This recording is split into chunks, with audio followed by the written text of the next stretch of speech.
నమస్తే, నేను Kavitha. Welcome to I dream news and నిజాలు.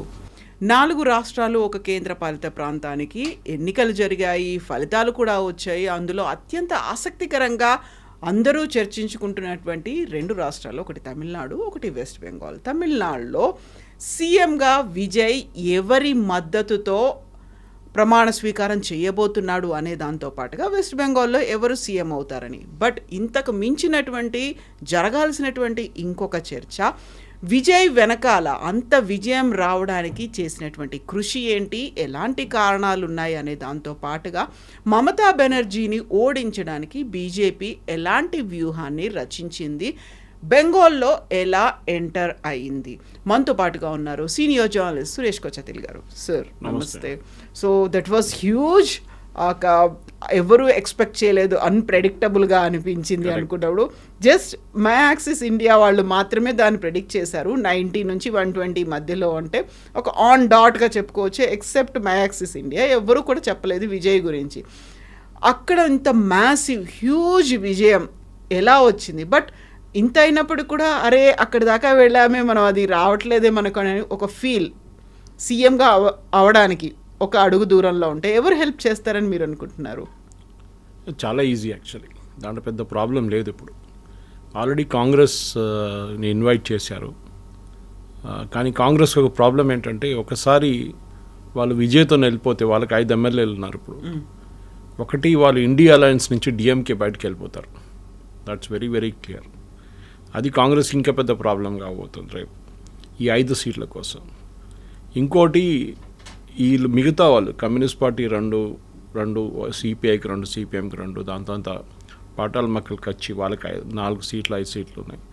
వాళ్ళందరూ కలుపుకుంటే అయిపోతుంది. మెజా 118 ఇస్ రిక్వైర్డ్. 108 ఉంది. 10 సీట్లు ఇంకా ఎక్స్ట్రా కావాలి, 10 ఎమ్మెల్యేస్ కావాలి. అది వచ్చేస్తారులే, నాట్ అన్ ఇష్యూ. కానీ ప్రాబ్లం అది కాదు. ప్రాబ్లం అక్కడి నుంచి ముందుకు వెళ్తూ విజయ్ని ఒక ఇన్ఎక్స్పీరియన్స్ పొలిటీషియన్గా ఆయన స్టేట్ ఎట్లా పరిపాలిస్తారు, అది ఒక పెద్ద ఇష్యూ కాబోతుంది. అది నిన్న కూడా బహుశా చెప్పుంటాను నేను. ఎన్టీ రామారావు గారు తెలుగుదేశం పార్టీని తయారు చేసి తీసుకొచ్చాం. ఆయనకి ఇదే ప్రాబ్లం ఉండే. సడన్గా ఇట్ బికేమ్ వెరీ ఎమర్జ్ అయింది పార్టీ. స్లోగా జరగలేదు. విజయ్కి అట్లీస్ట్ 2 సంవత్సరాల నుంచి ఆయన చేస్తున్నారు, కానీ ఎన్టీఆర్ గారికి ఆ టైం కూడా లేకుండే. బట్ ఆయన ఏం చేశారంటే, ఆ టైంలో చంద్రబాబు నాయుడు గారిని బ్యాక్ రూమ్ బాయ్గా పెట్టుకున్నారు. అండ్ నాయుడు గారు మొత్తం చక్రం అంతా తిప్పారు ఆయన. అది పొలిటీషియన్స్ ఉండొచ్చు, ఆయన కలవడానికి వస్తున్న వాళ్ళు కానివ్వండి, బ్యూరోక్రాట్స్ ఉండొచ్చు, సెంట్రల్ గవర్నమెంట్తో ఉన్న లియాజన్ ఉండొచ్చు, ఇదన్నీ ఆయన చాలా బాగా కోఆర్డినేట్ చేశారు. నడిమిట్లో మీకు తెలిసి ఉంటుంది, అది కూడా ఒక క్రైసిస్ జరిగింది. రామ్లాల్ గవర్నర్ అప్పుడు ఆయన్ని అన్సిట్ చేశారు. నాడేళ్ల భాస్కర్ రావు ఆయన యూఎస్కి వెళ్ళినప్పుడు, సర్జరీకి వెళ్ళినప్పుడు ఒక పెద్ద గేమ్ ఆడారు. ఇదంతా జరిగింది. సో ఎన్టీ రామారావు గారు చేసిన అదే అది విజయ్ కూడా చేయాల్సి వస్తుంది. ఒకటి, మీకు బ్యూరోక్రాట్స్ని డీల్ చేయడానికి తెలియాలి, లేకుంటే వాళ్ళు నిజంగా మిమ్మల్ని నీళ్ళు ఆగిపిస్తారు. Especially IAS IPS officers. మనం బ్రిటిష్ బీబీసీలో ఒక సీరియల్ ఉండే ముందు, ఎస్ మినిస్టర్ అని చెప్పి, దాంట్లో చాలా it was a comical series, కానీ దాంట్లో చూపిస్తారు బ్యూరోక్రాట్స్ ఎట్లా మ్యానిపులేట్ చేస్తారు మినిస్టర్స్ని అని. ఇది అదే జరగబోతుంది తమిళనాడులో. ఎస్పెషలీ ఇప్పుడున్న పరిస్థితుల్లో ద్రవిడియన్ పాలిటిక్స్ మొత్తం రిజెక్ట్ అయిపోయింది. అదొక పెద్ద న్యూస్ యాక్చువల్లీ. అందరూ విజయ్ కల్చర్ అంటున్నారు, కానీ ఫస్ట్ టైం పాసిబ్లీ 1960 తర్వాత ఒక నాన్ ద్రవిడియన్ ముఖ్యమంత్రి స్వేరింగ్ చేస్తారు. 65 నుంచి ఇప్పుడు దాకా, అంటే ఆల్మోస్ట్ మీరు 40 + 20 66 ఇయర్స్ తర్వాత ఒక నాన్ ద్రవిడియన్ తమిళనాడులో. ఇది చాలా పెద్ద న్యూస్. ఎందుకంటే అక్కడ మీకు ఎలక్షన్ గెలవాలంటే Dravidian, anti Hindi, anti north Indian, ఇట్లాంటి కొన్ని బేసిక్ క్వాలిఫికేషన్స్ ఉంటుంది. అది లేకుండా మీరు ఏం చేయలేరు. సో అదొక ఎక్స్పోజ్ అయింది ఈసారి. సో స్టాలిన్ వైపు నుంచి మీరు చూస్తే కూడా, స్టాలిన్ ఏమనుకున్నారు, ఇదే anti Hindi rhetoric 1970s, 1980s, 1990sలో కూడా నడిచింది. అదే ఇప్పుడు కూడా నడిపిద్దాం. 60s నుంచి స్టార్ట్ అయింది యాక్చువల్లీ. అప్పుడు కాంగ్రెస్ పరిపాలిస్తున్నారు సెంట్రల్ గవర్నమెంట్. కానీ ఈసారి అది క్లిక్ కాలేదు. మీరు చూసుంటారు, ఉమెన్స్ రిజర్వేషన్ బిల్ తీసుకొచ్చినప్పుడు పెద్ద ప్రొటెస్ట్ చేశారు, బ్లాక్ షర్ట్ వేసుకున్నారు, ర్యాలీలు తీశారు ప్రతి సిటీలో. అది ఏం ఎక్కడ పనికిరాదు. ఇన్ఫాక్ట్ ఆయన చట్టాలు అన్నారు అప్పటికి, కొల్తూరు నల్ల చట్టం అదే అన్నారు. కొల్తూరులో ఓడిపోయారు. ఆయన ఓన్ కాన్స్టిట్యున్సీ నుంచి ఓడిపోయారు. ఆలోచించండి. కోర్స్ మమతా బెనర్జీతో కూడా జరిగింది అనుకోండి భవానీపూర్లో. కానీ తమిళనాడులో అది ఎప్పుడు అన్థింకబుల్ అంటాం ఇంగ్లీష్లో, జస్ట్ నాట్ పాసిబుల్. దానికోసం మన అందరు చేసిన తప్పు. చాలామంది నిన్న జరిగిన కొన్ని చర్చలు యూట్యూబ్లో వచ్చినప్పుడు దాని కింద కామెంట్ నా మీద చేశారు. సురేష్ గారు మీరు తప్పు చెప్పారు, వెస్ట్ బెంగాల్ గెలవరు అన్నారు, విజయ్ గెలవరు అన్నారు, ఇది రెండు మీరు చెప్పింది తప్పు అయిందని చెప్తే నేను చెప్పాను, యాజ్ ఎ హ్యూమన్ బీయింగ్ మనం వచ్చిన కొన్ని సర్వేలు చూసుకొని చెప్తాం, మన హంచ్ ఫీలింగ్ కూడా ఉంటుంది అది ఎప్పుడు. Okay, that first time politician, first time ఒక యాక్టర్ వస్తే ఇట్ కెనాట్ సక్సీడ్ అని చెప్పి ఒక నార్మల్ సెన్స్ ఉంటుంది. అది ఆయనకి ఇన్ఫ్రాస్ట్రక్చర్ ఉండదు, పార్టీ కాడర్ ఉండదు, ఇది ఏం లేకున్నా కానీ ఎట్లా గెలిచారు అనేది పెద్ద ఒక ప్రశ్న. యూజువల్గానే రాజకీయ విశ్లేషకులు దాంతో పాటుగా ఒక స్ట్రాటజిస్టులు అనే వాళ్ళు ఉంటారు, అడ్వైజర్లు ఉంటారు, సెఫాలజిస్టులు ఉంటారు, వీళ్ళందరినీ మించి సైలెంట్ ఓటర్లు ఉన్నారు. ఓటర్లు మాత్రం మాట్లాడకుండా సైలెంట్గానే ఉన్నారు కాబట్టి చెప్పడం అనేది కష్టమవుతుంది. అప్పుడు నిన్న మనం చేసిన లైవ్ డిస్కషన్లో సాయి శేఖర్ గారు ఒక మాట అన్నారు, ప్రశాంత్ కిషోర్ గారి గురించి చెప్పారు. ప్రశాంత్ కిషోర్ అడ్వైస్ చేశారు విజయ్ అని చెప్పేసి. Then I'm not surprised. Prashant Kishor advise చేశారంటే డెఫినెట్గా ఆయన స్ట్రాటజీ వైజ్ ఆయన ప్లాన్ చేసుకుని, చాలామంది ముఖ్యమంత్రులను ఆయన హెల్ప్ చేశారు ఆన్ ద వే. మనకు తెలిసిందే జగన్ కానీ, దానికన్నా ముందు డిఎంకే స్టాలిన్ కానివ్వండి, మమతా బెనర్జీ కానీ, మళ్ళీ కాంగ్రెస్ వైపు అక్కడ వెళ్తే అఫ్కోర్స్ అమరీందర్ సింగ్తో రిలేషన్షిప్ బాగా లేకుండే, సో బయటకు వచ్చేసారు ఆయన. సో చాలా చోట్ల ఆయన అడ్వైస్ చేసి సక్సీడ్ అయ్యారు కూడా, ఫెయిల్ అయిన కేసెస్ కూడా ఉంది మన దగ్గర. సో ప్రశాంత్ కిషోర్ ఆయనకి ఇచ్చిన అడ్వైస్ ఉంటుందంటే ఎస్, ఒక కార్డర్ బిల్డప్కి ఆయన ఆ సజెషన్స్ ఇచ్చి ఉంటారు, ప్రతి బూత్లో ఇది జరగాలి అది అని చెప్పేసి. అది మనం పాసిబ్లీ మనం ఇక్కడ కూర్చొని హైదరాబాద్లో కూర్చొని దాని ఇంపాక్ట్ మనకు తెలియకపోదు. కానీ అక్కడ వెళ్ళిన దగ్గర కూడా నేను మాట్లాడాను, అక్కడ చాలామంది వెళ్ళాను సర్వేలు చేయడానికి దానికి, వాళ్ళ దగ్గర అడిగితే వాళ్ళు అన్నారు ఎస్, ఒక చిన్న వేవ్ ఉంది, అంత పెద్ద వేవ్ ఏం కాదన్నారు. కానీ సడన్గా there is a wave. So ఏం జరిగిందని ఇప్పుడు అనలైజ్ చేస్తే ఒక యాంటీ ద్రవిడియన్ ఫోర్స్ ఇప్పుడు బయటకు వచ్చింది. అది పాసిబ్లీ తమిళనాడు పాలిటిక్స్ని ఇంకొచ్చే 200 సంవత్సరాలు చెప్పలేము కానీ ఫార్ ఎవర్ మార్చేస్తుంది. నేను చెప్పాను చూడు, దీనికన్నా ముందు బీజేపీ ఎక్కడ సక్సీడ్ కాని కారణం ఏంటంటే they are a non Dravidian party. కానీ ఈసారి ఇప్పుడు ఇవాళ చూసండి, మన ఇది ఒక వారం 10 రోజులు చెప్తున్నాం, అన్నామలై గారిని తీసిన తప్పు చేశారు, బీజేపీ తప్పు చేశారు. ఇవాళ ఎడిటోరియల్స్ చూస్తే వాళ్ళు ఏమంటున్నారు, అన్నామలై వెకేట్ చేసిన స్పేస్ని విజయ్ తీసుకున్నారు అని చెప్పి. అఫ్కోర్స్ అన్నామలైకి స్టార్ పవర్ లేదనుకోండి, కానీ he was a very popular person. ఆయన్ని అఫ్కోర్స్ మనకు తెలిసింది బ్యాక్ రూమ్ పాలిటిక్స్లో ఎడపాళి అన్నారు, ఆయన తీయకుండే మేము మీతో పొత్తు పెట్టుకోమని చెప్పి. ఇప్పుడు తిరిగి చూస్తే హైండ్ సైట్లో చూస్తే ఆ ఒక్క సీట్ కోసమేనా మనం ఇదంతా చేసామని చెప్పి బీజేపీ కూడా అనుకుంటారు. అన్నామలై గారు తీసుకెళ్ళినప్పుడు ఆ లోక్సభ ఎలక్షన్లో నాకు గుర్తుంది 10% ఓట్ పర్సంటేజ్ వచ్చింది బీజేపీ, ఈసారి 3 వచ్చింది. ఎందుకు అది? ఈ 3% కోసం వెళ్ళామా ఏడీఎంకేతోని, వాళ్ళు గెలవలేదు, బీజేపీని కూడా గెలిపించలేదు, వాళ్ళు కూడా ఓడిపోయారు. డెఫినెట్ వాళ్ళు ఓట్ ట్రాన్స్ఫర్ కూడా జరగలేదు, వాళ్ళు అట్లీస్ట్ ఏదో 40 ఎంతో గెలిచారు, వాళ్ళు 48 ఎంతో. So that is still there. కానీ ఆ ఓట్ ట్రాన్స్ఫర్ బీజేపీకి ఎందుకు జరగలేదు అంటే ఏఐడిఎంకే కార్డర్స్ బీజేపీకి పనిచేయలేదు, చాలా క్లియర్. తో ఇప్పుడు జరగబోయే నెక్స్ట్ కోర్స్ ఇప్పుడు మనం నెక్స్ట్ 5 years చూడాల్సి వస్తుంది ఏం జరగబోతుందని. ఒక అడ్వాంటేజ్ ఏంటంటే మీకు ఒక హనీమూన్ పీరియడ్ ఉంటుంది. ఫస్ట్ 1 year ఎవరు ఏమో అడగారు, అరే కొత్తోడు కదా పాపం చేస్తున్నాడు చేయనియండి అని చెప్పేసి. దాని తర్వాత క్వశ్చనింగ్ మొదలవుతుంది, ఏం చేస్తున్నారు, ఎట్లా చేస్తున్నారని. ఫర్ ఎగ్జాంపుల్ ల్యాప్టాప్స్ ప్రామిస్ చేశారు, 20 లక్షల ల్యాప్టాప్లు ఎంతో చెప్పారు, అది ఎట్లా చేస్తారు? ఓకే, ఎందుకంటే ఆ రోజు టోటల్ అప్ చేసినప్పుడు నాకు గుర్తుంది ఏఐడిఎంకే అండ్ టీవీకే చేసిన ప్రామిస్లు చూస్తే ఏఐడిఎంకే 73,000 కోట్ల ప్రామిసెస్ చేశారు. ఐ థింక్ టీవీకే దానికన్నా ఎక్కువ చేశారు. డబ్బులు కావాలి కదా. స్టాలిన్ తక్కువ చేశారు, ఎందుకంటే గవర్నమెంట్ ఆల్రెడీ కొన్ని స్కీమ్స్ ప్రామిస్ నడిపిస్తున్నారు. సో ఆయన కొత్త స్కీమ్లో చెప్పారు ఆయన. ఈ 73,000 కోట్లు లేదు గవర్నమెంట్ దగ్గర. సో ఫస్ట్ మన దగ్గర కూడా జరిగింది తెలంగాణలో అదే, ఫస్ట్ 6 ప్రామిస్లు అన్నారు, కర్ణాటకలో జరిగింది 6 ప్రామిస్లు అన్నారు, దాంట్లో 3 ఇంప్లిమెంట్ చేశారు. ఈ ప్రామిస్ ఇంప్లిమెంట్ చేయడంలోనే డబ్బులు కావాల్సి వస్తుంది. అండ్ ప్రతి స్టేట్ మన కంట్రీలో వితౌట్ ఎక్సెప్షన్ అందరు అప్పుల్లో మునిగి ఉన్నారు. అండ్ తమిళనాడు కూడా అంతేకాదు సంగతి. సో ఇప్పుడు ఈ ప్రామిసెస్ ఫుల్ఫిల్ చేయడానికి ఏం చేయబోతున్నారు అదొక ప్రశ్న ఉంటుంది. కాన్స్టెంట్గా ఇప్పుడు డిఎంకేని టోటల్ రైట్ ఆఫ్ చేయలేం, వాళ్ళకు కూడా బాగానే వచ్చింది ఈసారి నంబర్స్, అంటే గెలవలేదు అనుకోండి, బట్ దే హ్యావ్ ద్రవిడ మున్నిటి కడగం 59 ఉన్నారు వాళ్ళు. ఓకే, సో 59, వీళ్ళు 47, కలుపుకుంటే ఆల్మోస్ట్ 100, మోర్ దెన్ 100. సో 100 మంది వాళ్ళు ఉంటే వీళ్ళు కూడా 180 ఉన్నారు. So equal almost. So opposition అనేది స్ట్రాంగ్ ఆపోజిషన్ ఉన్నారు తమిళనాడులో. అండ్ వాళ్ళు ఎక్స్ప్లాయిట్ ఏం చేస్తారంటే విజయ్ది ఇన్ఎక్స్పీరియన్స్ని ఎక్స్ప్లాయిట్ చేస్తారు వాళ్ళు. చిన్న చిన్న తప్పులు విజయ్ చేసి దాని మీద వాళ్ళు డెఫినెట్గా they will go hammer and tongs, అది దాంట్లో డౌట్ లేదు. సో విజయ్కి ఇప్పుడు కావాల్సింది ఏంటంటే చాలా మటుకు స్ట్రాంగ్ అడ్వైజర్స్ కావాల్సి వస్తుంది ఆయనకి. అడ్వైజర్స్తోనే పనిచేయాల్సి ఉంది. ఈవెన్ అండ్ మినిస్టర్స్, వాళ్ళ దగ్గర రాబోయే మినిస్టర్స్లో చాలా తక్కువ మందికి ఎక్స్పీరియన్స్ ఉంది. కొంతమంది ఎక్స్ఎమ్మెల్యేలు ఉన్నారు. ఫర్ ఎగ్జాంపుల్ స్టాలిన్ ఓడించిన MLA was an ex DMK MLA ఆయన. సో ఆయన వచ్చి సడన్గా స్టాలిన్ వెళుతూ, I mean you cannot even dream అనమాట స్టాలిన్ ఓడిపోవడం అనేది. అక్కడ కూడా జరిగింది. So that kind of upset. అంటే ప్రజలకి ఒకటి కోపం ఉంది, అదొకటి ఉంది. కానీ కోపంకి ఎక్కువ ఐ థింక్ ఈ నార్త్ ఇండియన్ సౌత్ ఇండియన్ డిస్ప్యూట్లో కూడా చాలా మటుకు స్టాలిన్ యాక్చువల్ ఇష్యూస్ నుంచి అందరినీ పక్కన దారి పట్టించారనమాట. అది చేసిన తప్పు.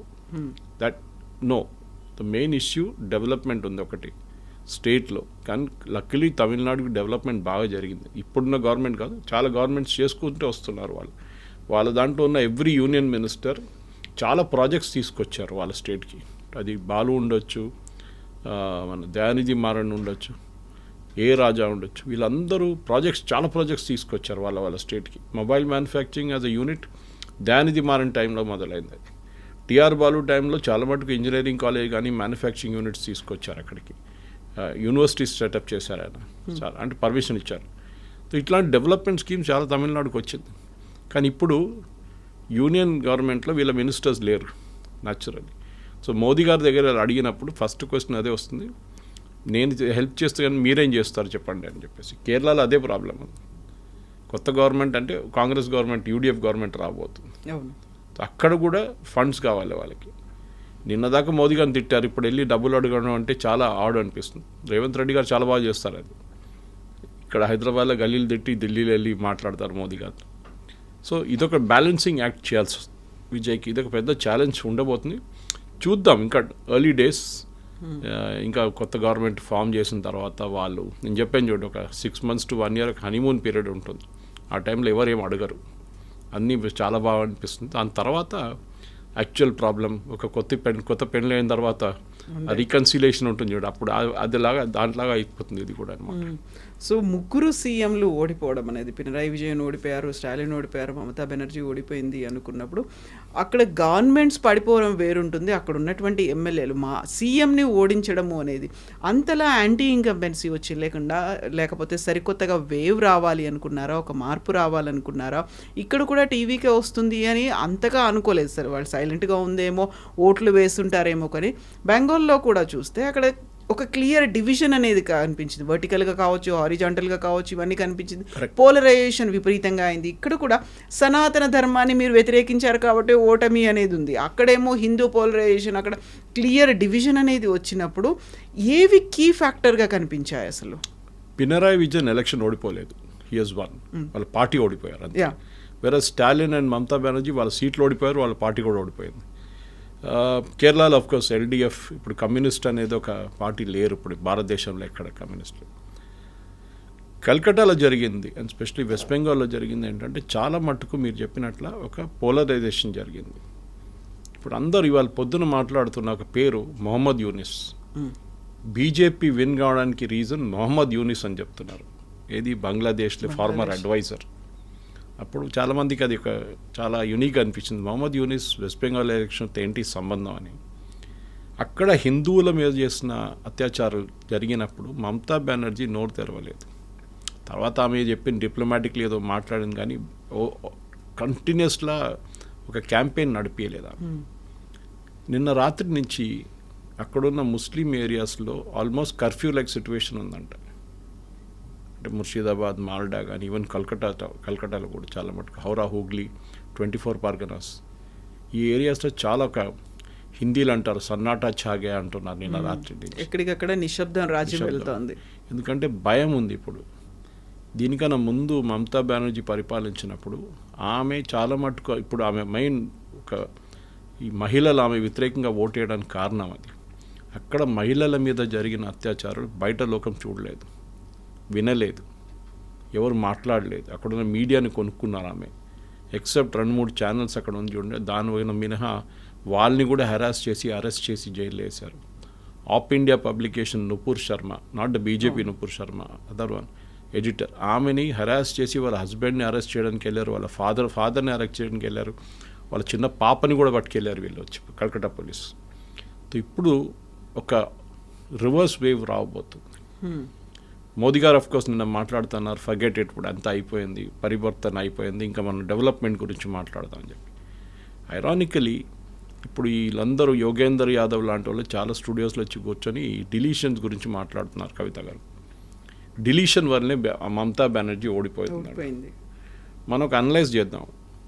మొత్తం 90 లక్షల మందిని తీసేశారు రోల్స్ నుంచి. దాంట్లో 60 లక్షల మంది ఫస్ట్ ఫేజ్లో తీసేశారు. దాంట్లో డిస్ప్యూట్ లేదు, ఎవరు డిస్ప్యూట్ చేయట్లేదు. That is dead, permanently migrated and duplicate. కానీ దాని తర్వాత 27 లక్షల మందిని లాజికల్ డిస్క్రిపెన్సీలో తీసేశారు. వాళ్ళు దాని తర్వాత ఒక జ్యుడిషియల్ బెంచ్ పెట్టారు, వాళ్ళు ముందే వెళ్ళి అప్లికేషన్లు ఇచ్చారు, వాళ్ళు కూడా రిజెక్ట్ చేశారు. తో మమతా బెనర్జీ ఏం చెప్తున్నా, ఇల్లీగల్గా తీసేశారంటే ఆ జడ్జిలు ఇల్లీగల్గా పనిచేశారా? They were working under Calcutta high court and supreme court. And వాళ్ళు జడ్జెస్, వాళ్ళు ఒట్టి ఏదో కాగితం చూసి ఆఫీసర్లు కాదు, వాళ్ళు స్టేట్ లెవెల్లో లేకుంటే ఈవెన్ జూనియర్ ఐఏఎస్ ఆఫీసర్లు కాదు, వాళ్ళు దేవర్ డిస్ట్రిక్ట్ జడ్జెస్. అక్కడ జార్ఖండ్ నుంచి, ఒడిశా నుంచి, కల్కత్తా నుంచి, వెస్ట్ బెంగాల్ నుంచి, తలమట్టుకు అస్సాం నుంచి కూడా తీసుకొచ్చారు. వాళ్ళు ఆల్మోస్ట్ ఒక నెల 45 రోజుల పాటు వాళ్ళు మొత్తం చెక్ చేసిన తర్వాతనే వాళ్ళు అన్నారు సారీ నో. కొంతమందిని అప్రూవ్ చేశారు, ఆల్మోస్ట్ 50,000 మందిని. మిగతా వాళ్ళందరూ అపెలేట్కి వెళ్ళారు. మళ్ళీ ఇప్పుడు దాని అపెలేట్ రీడింగ్స్ వస్తుంది. ఇంకా కొంతమంది వాట్ ఐమ్ సీయింగ్ ఈజ్ 1% కూడా అప్రూవ్ చేయట్లేదు అపెలేట్ కూడా. అంటే వాళ్ళు కాదు, that logical discrepancy was correct. ఇప్పుడు యోగేంద్ర యాదవ్ అంటున్నా అంటే ఈసారి బీజేపీకి టీఎంసీకి vote difference 5%. Last year election 2021లో 2,80,00,000 ఓట్లు టీఎంసీకి పడితే 2,20,00,000 ఓట్లు బీజేపీకి పడ్డది. 60,00,000 ఓట్లు డిఫరెన్స్ ఉండే. That is about 10% at that time. ఈసారి బీజేపీ గెలిచినప్పుడు బీజేపీకి 5% ఓట్లు డిఫరెన్స్ ఉందన్నమాట, బీజేపీకి టీఎంసీకి. యోగేంద్ర యాదవ్ లాజిక్ ఏంటంటే 27 లక్షల మందిని తీసేశారు కదా మీరు, వాళ్ళ ఓట్లే ఈ 5% అంటున్నారు.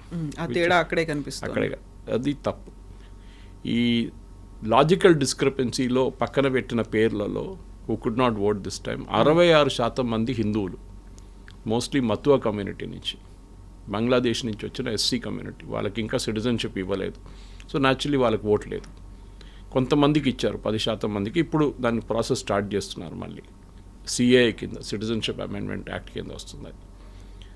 1/3 ఏమో ముస్లిమ్స్, అంటే 33% ముస్లిమ్స్, 66% మంది హిందువులు. అంటే డిలీషన్స్ ఎవరిది ఎక్కువ జరిగింది? హిందువులదే పోయింది కదా. అంటే బీజేపీ ఓడిపోవాలి కదా అక్కడ కూడా. బీజేపీ కానీ గెలిచారు అక్కడ కూడా. ఆ కాన్స్టిట్యున్సీ హిందూ మెజారిటీ ఉన్న కాన్స్టిట్యున్సీలకు ఇన్స్పైట్ ఆఫ్ డిలీషన్ బీజేపీ గెలిచారు. అటువైపు మీరు చూస్తే మాల్డా కానీ, ముర్షిదాబాద్ కానీ, 24 పర్గనాస్ అంతా టీఎంసీ గెలిచారు సీట్లు అక్కడ చాలా మటుకు.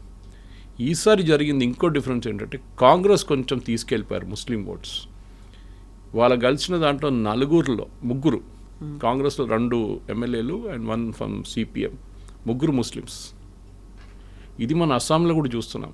వాళ్ళు గెలిచిన 20, 22, 21 సీట్లలో 20 మంది ముస్లిమ్స్, హిందువులు లేరు అసలు, వైపౌట్. తో అంటే వాళ్ళు ముస్లిం ఓట్స్ తీసుకున్నారు ఈసారి కాంగ్రెస్ చాలా మటు. దానికోసం మీరు చూడండి, ఏఐయుడిఎఫ్ అస్సాంలో బద్రుద్దీన్ అజ్మల్ వాళ్ళ పార్టీ, వాళ్ళకి 0 వచ్చింది ఈసారి. ఆ ఓట్లన్నీ కాంగ్రెస్కి వెళ్ళింది ఈసారి. టాక్టికల్ షిఫ్ట్ జరిగింది ముస్లిం ఓటింగ్లో. ఎంఐఎం ఓడిపోయారు ఈసారి. ఎంఐఎంకి ఒక సీట్ కూడా రాలేదు వెస్ట్ బెంగాల్లో. అంటే వాళ్ళు ఎన్ బ్లాక్ షిఫ్ట్ అయిపోయారు. మమతా బెనర్జీ నుంచి చాలామంది ఓటేశారు, ఒక 60%, ఒక 40% లేకుంటే ఒక 30% మంది కాంగ్రెస్కి, సిపిఎంకి వేశారు. ఎక్కువ సీట్లు రాలేదు, కానీ ఓట్ డివైడ్ అయింది. ఇది ఈ 27 లక్షల మందిని తీసేశారు దానికోసం అయిందని చెప్పి it's total bunkum. In fact maximum deletion జరిగింది హిందూ ఏరియాలో జరిగింది. నేను చెప్పాను చూడండి. ఇప్పుడు ఈవెన్ మినిమం డిలీషన్ జరిగిన ప్లేసెస్ లైక్ మాల్డా, ముషిరాబాద్లో ఉన్న అన్ని కాన్స్టిట్యున్సీలో మమతా బెనర్జీ వాళ్ళు టీఎంసీ గెలిచారు. సో ఈ ఎస్ఐఆర్ ప్రాసెస్తోని దీనికి ఏ సంబంధం లేదు, కానీ మొదలు పెట్టారు ఆల్రెడీ ఏడుపు. ఈ బీజేపీ మ్యానిపులేట్ చేశారు, ఎలక్షన్ కమిషన్ వాళ్ళు తోడున్నారు అని చెప్పేసి అని మొదలు ఇప్పుడే దాని రాహుల్ గాంధీ కూడా ఐఎమ్ సపోర్టింగ్ యూ అని ఇంకా వస్తుంది ఇప్పుడు ఓట్ చోరీ అది ఇది అని చెప్పి. కానీ ఈసారి ఓట్ చోరీ ఎక్కువ చెప్పలేము, ఎందుకంటే అది ఎస్ఐఆర్ ప్రాసెస్తో జరిగింది ఈసారి. గతంలో అయితే ఇలా గెలిచినప్పుడల్లా ఈవీఎంలను హ్యాక్ చేశారు అనేది వచ్చేది, బట్ ఇప్పుడు మాత్రం ఓట్ చోరీ జరిగింది అనే దాని మీద ఫోకస్ పెట్టారు. ఈవీఎంల గురించి అసలు మాట్లాడట్లేదు. లేదు, ఈవీఎం డిస్ప్యూట్ లేదు ఇప్పుడు ఈసారి. ఇన్ఫ్యాక్ట్ మీరు వెస్ట్ బెంగాల్ కన్నా ముందు మన బీహార్లో ఎలక్షన్ జరిగినప్పుడు అక్కడ కూడా ఎస్ఐఆర్ జరిగింది. అక్కడ కూడా ఆల్మోస్ట్ 68 లక్షల మందిని తీసేశారు ఓటర్ లిస్ట్ నుంచి ఆ టైంలో. ఈ 68 లక్షల మంది తీసిన 10 టాప్ కాన్స్టిట్యుయెన్సీస్ మీరు తీసుకుంటే మోస్ట్లీ సంతాల్ ఏరియా, ఆ ఏరియాలో వస్తుంది, ముస్లిం మెజారిటీలో నార్త్ బీహార్. అక్కడ ఏఎంకి ఒక సీట్ వచ్చింది, మీకు గుర్తుంటుంది, 4 సీట్లు వచ్చినాయి, and 1 seat went to RJD. The top 5 అంటే మ్యాక్సిమం ముస్లిం ఏరియాలో ఉన్న డిలీషన్ జరిగిన దాంట్లో కూడా ఎంఐఎం 4 సీట్లు గెలిచారు, ఆర్జేడీ 1 సీటు గెలిచింది. వాళ్ళు ఓడిపోవాల్సింది కదా, అక్కడ జరగలేదు. Next fight that is 6 to 10 top deletion జరిగిన ప్లేస్లో ఆ 5 సీట్లు ఆర్జేడీ గెలిచారు. బీజేపీకి 1 సీట్ రాలేదు అక్కడ. సో 10 సీట్లో బీజేపీకి 1 సీట్ కూడా రాలేదు, in spite of maximum deletions in that area ఎస్ఐఆర్లో. సో దాంతో తెలిసిపోతుంది ఈ పెద్ద క్యాంపెయిన్ మమతా బెనర్జీ కానీ వీళ్ళందరూ నడిపించింది ముస్లిమ్స్ని తీసేస్తున్నారని కాదు. తీశారు, దానికి ప్రూఫ్ ఉంది, వాళ్ళు డాక్యుమెంట్ సబ్మిట్ చేయలేదు, ఆ డాక్యుమెంట్ రిజెక్ట్ చేశారు. వెస్ట్ బెంగాల్లో అయితే నేను చెప్పాను చూడండి, జ్యుడిషియల్ ప్రాసెస్ కూడా ఉండే. కానీ ఇప్పుడు వెస్ట్ బెంగాల్లో బేసిక్లీ జరిగింది ఏంటంటే, మీరు ఇండస్ట్రియల్ ఏరియా చూడండి, మైనింగ్ అండ్ మ్యానుఫ్యాక్చరింగ్ ఉన్న పాత ఇండస్ట్రియల్ ఏరియా చాలా మందికి బంద్ అయిపోయింది. అక్కడ మ్యాక్సిమం ఓట్లు బీజేపీకి పడ్డది ఈసారి. అంటే వాళ్ళకు డెవలప్మెంట్ అని కావాలి. చాలా చూసుకున్నాం ఈ పాలిటిక్స్, బోర్ కొట్టేసింది ఇప్పుడు. We want development. మా దగ్గర ఇండస్ట్రీస్ లేదు, మా పిల్లలంతా బయట వెళ్తున్నారు, బయట పని చేస్తున్నారు, మాకు ఇక్కడే ఇండస్ట్రీస్ పెట్టండి. ముందు ఎట్లా ఉండే బెంగాల్ అట్లని తీసుకురండి. బీసీ రాయ్ టైంలో కానీ సిద్ధార్థ్ శంకర్ రాయ్ టైంలో, కాంగ్రెస్ ఆ టైంలో పరిపాలించిన అదే డెవలప్మెంట్ మాకు కావాలని చెప్పేసి. కానీ ఈ సిపిఎం వాళ్ళు అంతా తర్వాత మమతా బెనర్జీ చేసిన సింగూర్ అజిటేషన్ కాకుండా వెస్ట్ బెంగాల్ని ఒక పాజిటివ్ దానికోసం మోదీ గారు చూడండి, ఆయన డెవలప్మెంట్ గురించే మాట్లాడారు అక్కడ. బీజేపీ లోవర్ రంగ్లో హిందూ పోలరైజేషన్ నడిపించారు, కానీ ప్రైమ్ మినిస్టర్ లెవెల్లో మోదీ గారు ఒక బ్రాడర్ పిక్చర్, పక్కన అస్సాం చూడండి ఎంత బాగా డెవలప్ చేస్తున్నారు, ఎన్ని బ్రిడ్జ్లు కట్టారు, ఎన్ని ప్రాజెక్ట్స్ లాంచ్ చేశారు, semi conductor manufacturing unit start చేయబోతున్నారు. ఇదంతా అక్కడ జరుగుతుంది, ఇక్కడ ఎందుకు జరగట్లేదు అని చెప్పేసి. సో బేసిక్లీ పరివర్తన్ అండ్ ఏం చెప్తారు, ఒకటి ఉద్యోగాలు, ఇంకోటి ఈ కొన్ని మటుకు మమతా బెనర్జీ కూడా వీళ్ళు 1500 ఇస్తాను, మేము 3000 ఇస్తాం మహిళలకి. కానీ ఈసారి మహిళలు మమతా బెనర్జీ వ్యతిరేకంగా ఓటేశారు, ఇన్స్పైట్ ఆఫ్ ఆల్ దట్. మనం ఎప్పుడు చదువులేని మహిళల్ని మనం అనుకుంటా, వీళ్ళని డబ్బులు పెట్టి కొనుక్కోవచ్చు, పెద్ద పని ఏం లేదు, మన దగ్గర కూడా జరుగుతుంది అది. కానీ ఒక్కొక్క టైం బీహార్లో జరిగింది, సేమ్ థింగ్ హ్యాపెన్. బీహార్లో కూడా ఓటింగ్ ఎక్కువ ఉండే మహిళలది మెన్ కన్నా, ఇక్కడ కూడా అదే జరిగింది. మమతా బెనర్జీ ఈ మహిళల్ని ఇంగ్లీష్లో you take it for granted, వీళ్ళు ఎక్కడికి వెళ్తారు, ఏం ఓటేస్తారు, నాకేస్తారు, ఉంటారు, అది తప్పు చేశారు. ఈసారి మహిళలు డబ్బులు చూడలేదు, మాకు ఎంత ఇస్తారని చూడలేదు. ఎప్పుడు అడ్వాంటేజ్ స్టేట్ గవర్నమెంట్కి ఉన్న ఇన్కంబెంట్ స్టేట్ గవర్నమెంట్ అంటే రూలింగ్ చేసిన స్టేట్ గవర్నమెంట్కి అడ్వాంటేజ్ ఉంటుంది, ఎందుకంటే వాళ్ళు వేసే డబ్బులే ఈ మహిళలకు వస్తుంది. స్టాలిన్ గురించి అది కూడా అన్నారు, స్టాలిన్ ఎలక్షన్ ముందు డబ్బులు ట్రాన్స్ఫర్ చేశారు, అందరూ అన్నారు అయిపోయింది గెలిచేశారు. స్టేట్ గవర్నమెంట్ ఎంప్లాయీస్కి విపరీతంగా ఆయన శాలరీ హైక్ ఇచ్చారు, బోనస్ ఇచ్చారు, కానీ అప్పుడు కూడా ఓడిపోయారు. సో ఈ ఫ్రీబీ కల్చర్తోనే గెలుస్తామని చెప్పిన ఒక కాన్సెప్ట్ని బహుశా ఈ ఎలక్షన్ కంప్లీట్గా స్మాష్ చేసేసింది.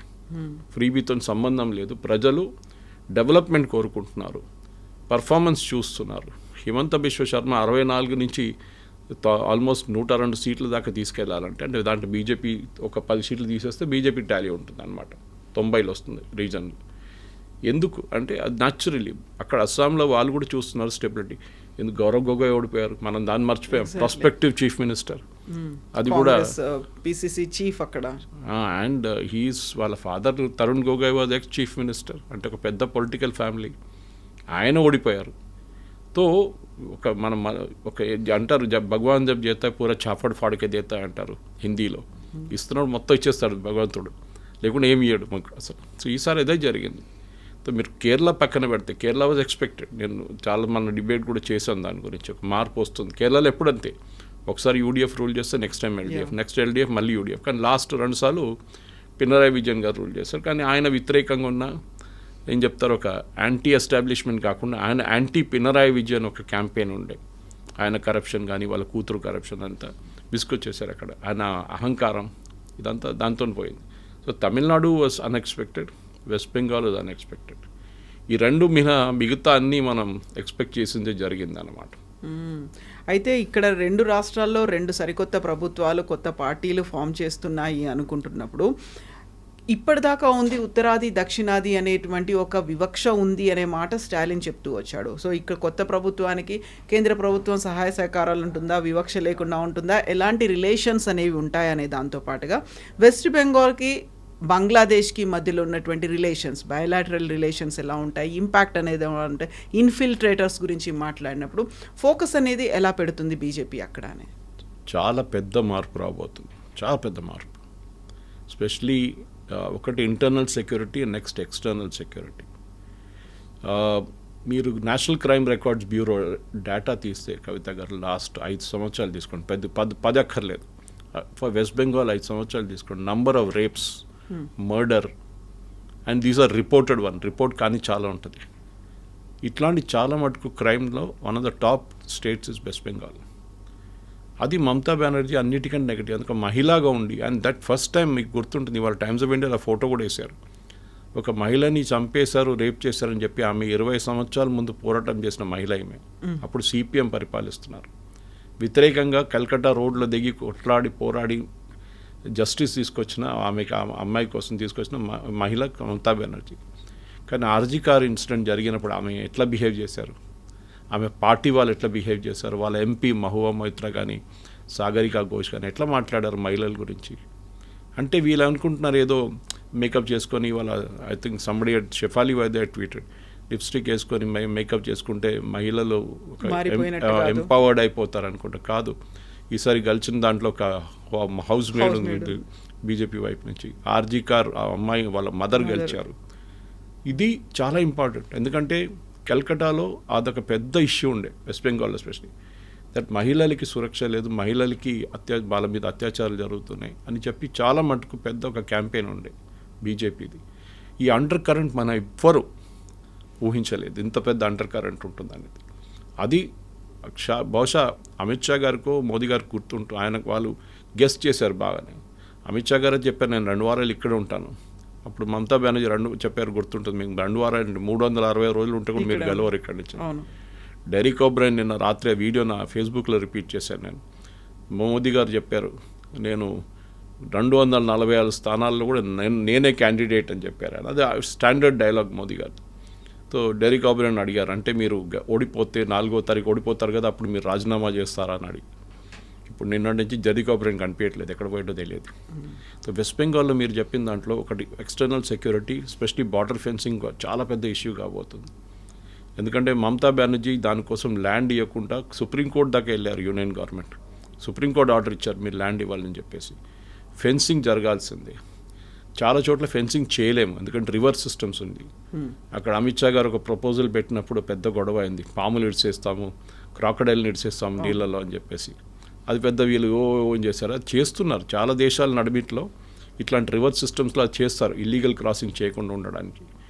కానీ బంగ్లాదేశ్లో ఇప్పుడు జరిగిన, నేను చెప్పాను స్టార్టింగ్ ద డిస్కషన్ చెప్పాను చూడండి, మొహమ్మద్ యూనిస్ గవర్నమెంట్ అప్పుడు అక్కడున్న హిందువుల మీద చేసిన అత్యాచారాలు చూసిన హిందువులు వెస్ట్ బెంగాల్ వాళ్ళకు కూడా ఒక, ఎందుకంటే దీనికన్నా ముందు యాక్షన్ డే చూసాం మనం బిఫోర్ ఇండిపెండెన్స్, ఎంతమంది హిందువులను చంపేశారు అప్పుడు వెస్ట్ బెంగాల్. అప్పుడు బెంగాల్ ఉండే, వెస్ట్ బెంగాల్ లేకుండా అప్పుడు చూసాం అంతా అత్యాచారం. ఇప్పుడు మళ్ళీ చూసినప్పుడు అక్కడ ఉన్న హిందువులకు వచ్చింది, మా మీద కూడా ఇది ఒక రోజు రావచ్చు, ఇట్లా జరగచ్చు, ఎప్పుడో ఒక రోజు అవుతుంది. జ్యూస్కి జరిగింది ఇదే, they went after the juice అంటాం. ఎప్పుడు జ్యూస్ అనుకున్నారు మా మీద ఎవరు చేయబెట్టరు, జరిగింది అది.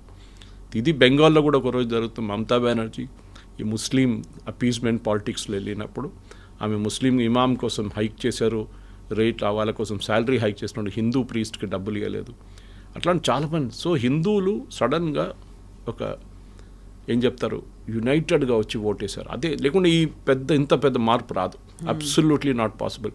200+ సీట్స్ అని ఈవెన్ నేను అనుకుంటే బీజేపీ వాళ్ళు కూడా అంత, వాళ్ళు ఏదో 150, 160 అని గెస్ట్ మ్యాజిక్ ఫిగర్ క్రాస్ అవుతాము అంతే. 200 అని వెళ్ళడం అది it was like absolutely impossible. దానికి ఒకటే కారణం ఇది. ఇన్ఫ్యాక్ట్ నిన్న దాని తర్వాత ఒక ట్వీట్ వచ్చింది తెలంగాణ బీజేపీ వైపు నుంచి, నెక్స్ట్ ఇస్ తెలంగాణ అని పంజాబ్ చెప్పేసి. అండ్ తెలంగాణ. ఎందుకంటే తెలంగాణలో కూడా ఇది అన్ని స్టేట్స్లో వర్క్ అవుతుందంటే అది కూడా మనం చెప్పలేం. కానీ వెస్ట్ బెంగాల్లో it is a classic case. Because పక్కన వాళ్ళు చూస్తున్నారు ఎంతమంది హిందువుల్ని రేప్ చేస్తున్నారు, వీళ్ళు ఇల్లు తగలబెడుతున్నారు. ఇదే ఇక్కడ కూడా జరిగింది, సందేశ్ ఖాళీలో జరిగింది. కానీ సందేశ్ ఖాళీలో ఆమె మమతా బెనర్జీ యాటిట్యూడ్ ఏముండే, ఆర్జీ కార్లానే ఉండేది. లాస్ట్ ఎలక్షన్ తర్వాత ఎంతమంది చనిపోయారు ఎలక్షన్ వైలెన్స్లో. ఈసారి ఒక్కరు కూడా చనిపోలేదు ఇప్పుడు దాకా. ఒక్క పోల్ రిలేటెడ్ వైలెన్స్ కూడా జరగలేదు. సెంట్రల్ ఫోర్సెస్ని పెట్టారు, చాలా బాగా చేశారు. ఎలక్షన్ కమిషన్ని మమతా బెనర్జీ తిట్టడం అంటే చాలా నార్మల్, అది wheel just live with that, దానికి మనకు పెద్ద ప్రాబ్లం లేదు. కానీ ఒక పెద్ద లెసన్ ఈ ఎలక్షన్ నుంచి ఏంటంటే, మీరు మీ ఓటర్ని don't take it for granted అంటారు ఇంగ్లీష్లో. ఎగ్జాక్ట్లీ. మీకే ఓటేస్తారు, ఇంకెవరికే ఓటేస్తారు అని చెప్పి మేము వాళ్ళ ఓట్లు కొనుక్కోవచ్చు. ఆ యాటిట్యూడ్ మమతా బెనర్జీది ఇందిరాగాంధీలో కూడా కనిపించింది ఒకసారి. దాని తర్వాత ఆమె ఓడిపోయింది election.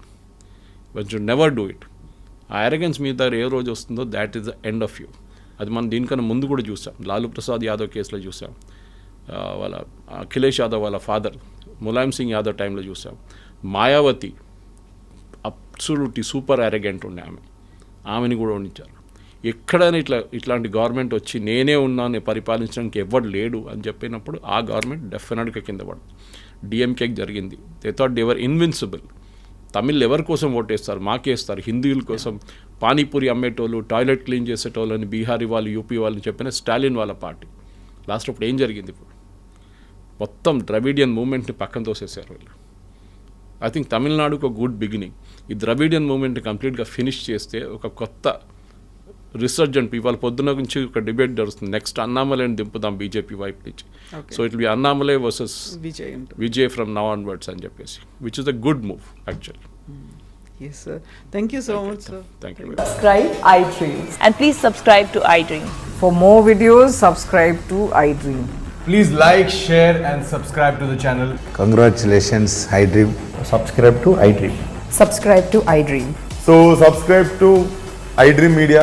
iDream ki iDream team andarki huge congratulations. Please subscribe iDream Media. Please subscribe to iDream. Subscribe iDream. Please subscribe to iDream. iDream అంటే నా కళల ఛానల్ను సబ్స్క్రైబ్ చేసుకున్నారు, నోరు తిరుగుతలేదు. మీరైతే గంట గుర్తు కొట్టండి. For more such videos, please subscribe to iDream. Subscribe to iDream. Please subscribe to iDream. Please subscribe iDream Media. Please do subscribe to iDream. Please subscribe to iDream Media. For best entertainment and information, please subscribe iDream. And don't forget to subscribe to iDream.